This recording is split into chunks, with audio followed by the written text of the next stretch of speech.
Astrology simplified में आपका स्वागत है। आज हम बात कर रहे हैं कि जो इष्ट देव को हमको प्रसन्न करने के लिए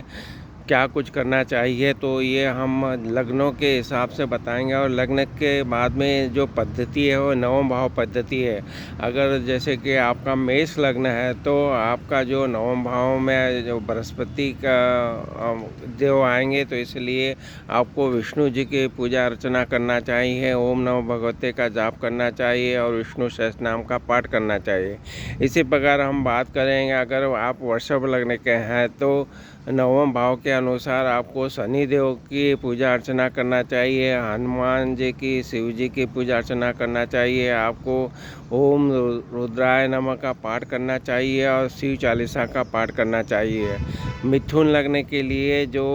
नवम भाव पद्धति के अनुसार शनि देव आपके इष्ट देव बनेंगे, तो शनि जी के लिए हनुमान जी और शिव जी की पूजा अर्चना करें, ओम रुद्राय नमः का पाठ करें और शिव चालीसा का पाठ करें। इसके बाद में कर्क लग्न के बारे में बात करें तो नवम भाव में जो बृहस्पति देव बनते हैं, तो उनको विष्णु जी आपके इष्ट देव बन जाएंगे। तो ओम नमो भगवते वासुदेवा का पाठ करें और विष्णु सहस्त्रनाम का भी पाठ करें।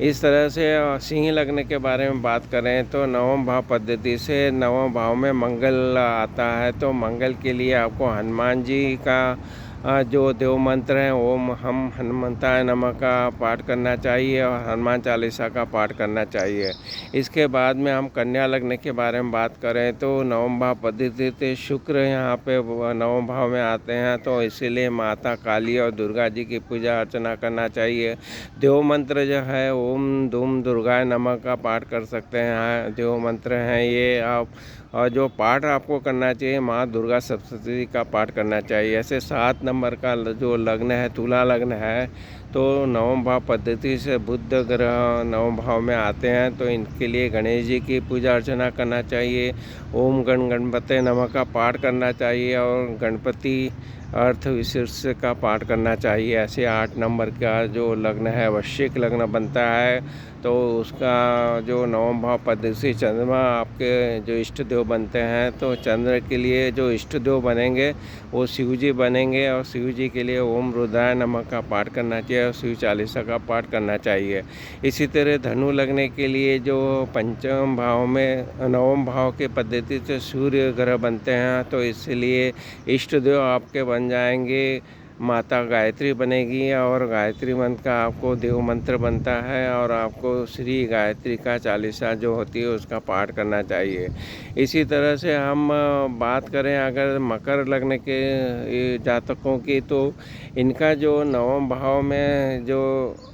सूर्य जो देव आते हैं और इसके इष्ट देव बन जाएंगे। फिर से बात करें हम अगर मकर लग्न की बात कर रहे हैं, तो आपके नवम भाव में जो पद्धति से आपके जो बुध देव बन जाते हैं, तो बुध देव के लिए गणेश जी की आपको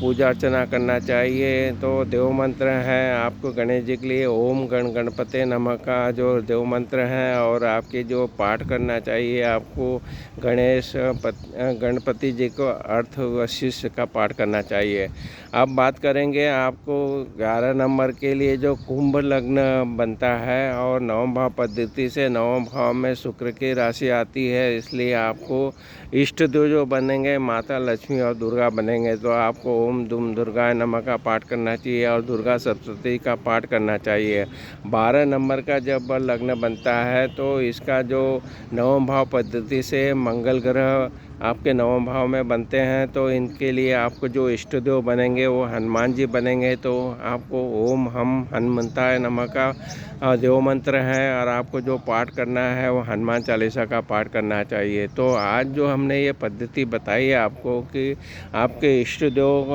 अगर नवम भाव पद्धति से जानते हैं, तो जो नवम भाव में जो भी राशि आती है उस ग्रह के अनुसार इष्ट देव बनते हैं और उसके देव मंत्र बनते हैं और जो पाठ करना चाहिए उसके बारे में हमने जानकारी दी। तो जब भी आप अपने कुंडली को देखेंगे तो नवम भाव में जो राशि आती है और उस राशि के जो स्वामी जो बनते हैं उसमें उसके अनुसार ग्रह इष्ट देव का निर्धारण होता है। और वो उस इष्ट देव को प्रसन्न करने के लिए आपको जो मंत्र बताए हो मंत्रों का आपको जाप करते रहना चाहिए, और जो पाठ बताए हैं उन पाठों को करना चाहिए। तो इस तरह से आपके इष्ट देव प्रसन्न रहेंगे, और इष्ट देव जब आपके प्रसन्न होंगे तो आपका भाग्य भी चमकेगा और भाग्य भी आपका अच्छा बनेगा। तो ये बहुत ही सरल तरीके से आपको बताने का प्रश्न किया है कि आप अपनी कुंडली को खुद स्वयं देखें, और नवम भाव में जो राशि आ रही हो, जो ग्रह आ रहा है, उस ग्रह के अनुसार जो इष्ट देव बनते हैं उसकी जानकारी दी है, और आपको ये पसंद आ रही है तो आप ज़रूर हमारे वीडियो को